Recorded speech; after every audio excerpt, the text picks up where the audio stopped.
Good 49ers news on this foggy morning in the city. The big man is in the house. Man, I'm feeling like new beginning, new start. Trent Williams reports the 49ers OTAs just as Myles Garrett is traded to the Rams. No, the 49ers will not and should not make a reactionary move. That would be bad management. What the Rams did in their blockbuster, sending Jared Verse to the Cleveland Browns and getting perhaps the best player in the NFL in return. San Francisco's building its defensive line its own way.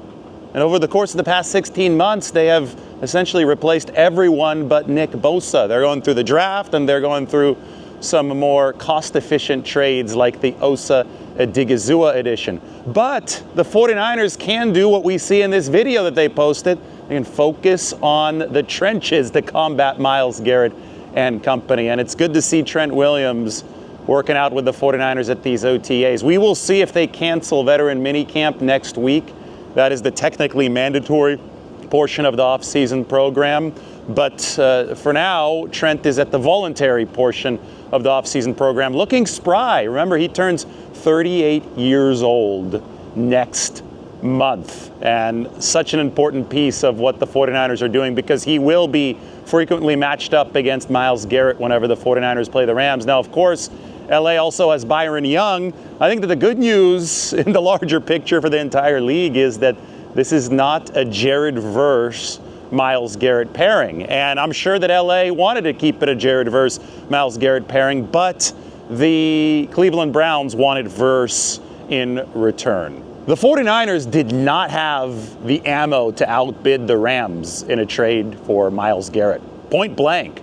See a lot of 49ers fans upset that the 49ers didn't go into an auction war with LA here, but the Browns very clearly wanted a young defender to replace Myles Garrett and fit better with their timeline of rebuilding. The Rams had Jared Verse, and the 49ers didn't have anything near that. Nick Bosa might be a better player than Jared Verse right now, but Nick Bosa doesn't carry Jared Verse's trade value. Jared's 25 years old, has been in the league for a couple years, has already won a Defensive Rookie of the Year, just like Nick Bosa, obviously. But Bosa's on his second contract, and he's coming off of another ACL tear. So even if Bosa returns and plays at a higher level than Verse, the market value of a Jared Verse, somebody still under 3 years of team control on the rookie deal, that market value is sky high. I would say that Jared Verse might have even been worth 2 first-round picks. More conservatively, a first and a second, maybe a first and a third-round pick. Either way, you factor that into the trade cost that the Rams paid. And if it was a deal breaker for the Browns to actually get a player in return, not just a lottery ticket, well, then it would have been a deal breaker for the 49ers to actually trade for Myles Garrett. That said, you've got to deal with Myles Garrett in your division now. The NFC West was already one of the strongest divisions, maybe the strongest division that we had ever seen in NFL history. This offseason, Mike Evans has come to the division. Myles Garrett has come to the division. Trent McDuffie has come to the division, the cornerback for the Rams. They've solidified the defensive backfield as well. And Dre Greenlaw has come to the division. I think that the team that's actually at it the least are the defending world champions, the Seattle Seahawks. And they already had a better defense than the 49ers and the Rams last year. Now, the 49ers healthy last year, it's a good question to ponder how good they could have been defensively because they got off to such a hot start. But, the 49ers, on top of Mike Evans and Dre Greenlaw, obviously, they're big free agent additions this offseason. In practice are Fred Warner and Nick Bosa. So this division, the NFC West, only gets better. It's going to be a hell of a race. The Rams financially have pushed so much now into the middle of the table, but they have some potential flexibility that's really, really interesting because it will be determined by what Matthew Stafford wants to do beyond this season. Obviously, they drafted Ty Simpson at number 13 overall. That doesn't make the Rams better this year, or at least doesn't raise their ceiling this year. Getting a quarterback behind your guy who won the MVP last year, well, we look at it as a future-facing play. But perhaps that future-facing play becomes relevant sooner rather than later. And I'll explain.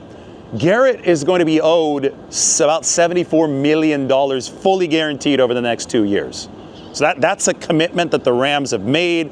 It's going to be paid through these option bonuses. They are locked into $74 million over the next 2 years. They've got a lot of players who are going to be coming up for new contracts, including Puka Nacua, who's obviously been in rehab this offseason. It hadn't been a pretty offseason for Puka, and people are wondering, well, JSN just got paid up in Seattle. When's it going to happen for Puka Nacua? Well, the contract that the Rams just signed with Matthew Stafford, the extension, more symbolic than anything. $5 million fully guaranteed added to the deal, obviously another year added to the deal, but it's not guaranteed. The Rams will decide whether or not to pick up the vast majority of that Matthew Stafford money beyond this season, after this season. So say that, obviously Garrett is locked in. Say that Stafford wants to continue playing beyond this year. They have to lock in that money for 2027. I think that might squeeze Puka Nacua out of the picture. I think you might start to see the downstream costs of this for the Rams come into play. And that's the most fascinating part of this trade, is that the Rams are prioritizing bringing in, these older, big veteran names like a Myles Garrett, like a Trent McDuffie, over re-signing their own guys. The Stafford re-signing, again, symbolic until they actually pick up that 2027 option. And Puka Nacua was the best receiver in football last year. So it'd be big news if the Rams don't re-sign him. Now, this is where we come back to Ty Simpson. If this is it for Matthew Stafford, as is possible, if this is one final ride, maybe the Rams can keep the entire gang together because they'll have a quarterback on a rookie deal. But that also involves Ty Simpson having to work out. QBs actually being good, you cannot just assume that that's going to happen. I mean, the 49ers got really, really lucky with Brock Purdy. It is hard to play quarterback in this league. So the Rams doing a lot of stuff that is, I think, unconventional to say the least. It's extremely risky, but they're swinging for that high reward. On a macro scale, the Rams are obviously shooting to move their defense from number 7, where it was last year, to the top 3. My big question, though, and this is also something that many aren't asking, can the Rams be sure that their offense is going to stay in the top 2 or even in the top 5? Because Devontae Adams is older, Matthew Stafford is older, Puka Nacua has been going through his issues. The 13 personnel, the 3 tight ends, the Rams caught the league off guard with last year. The league is going to have an entire offseason to figure it out. I'm not so sure that the Rams can avoid a regression offensively. Now, they'll probably still stay in the top 10. If you're top 5 offense and defense, you're a very, very strong Super Bowl favorite. So if the Rams don't regress offensively and Myles Garrett and Trent McDuffie and Jalen Watson do what they want them to do to the defense, yes, the Rams will be odds-on strong Super Bowl favorites, assuming their special teams doesn't screw it up. But if that offense slips, as I think Sean McVay and Les Snead are well aware that it might, you're looking at a team that's probably around the same statistical boat, the same efficiency boat as both the 49ers and the Seahawks. Obviously, we could expect Seattle to be top 10 defensively. I would say top 5 probably again, even though they've lost some pieces. And I would think Sam Darnold's only going to get better. I really like Sam's game. So let's say top 10 on both sides of the ball for Seattle. They've got the special teams ace in the hole, right? They were the best in the league last year. 49ers were a top 5 offense. I expect them to be with the wide receiver infusion and one of the best quarterbacks in Brock Purdy. I expect them to be in that top 5 offensively.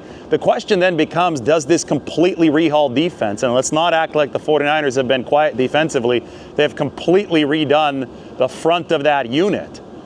Does that plus Raheem Morris get the 49ers into top 12, top 10 territory? And then, of course, they've got a special teams ace in the hole as well.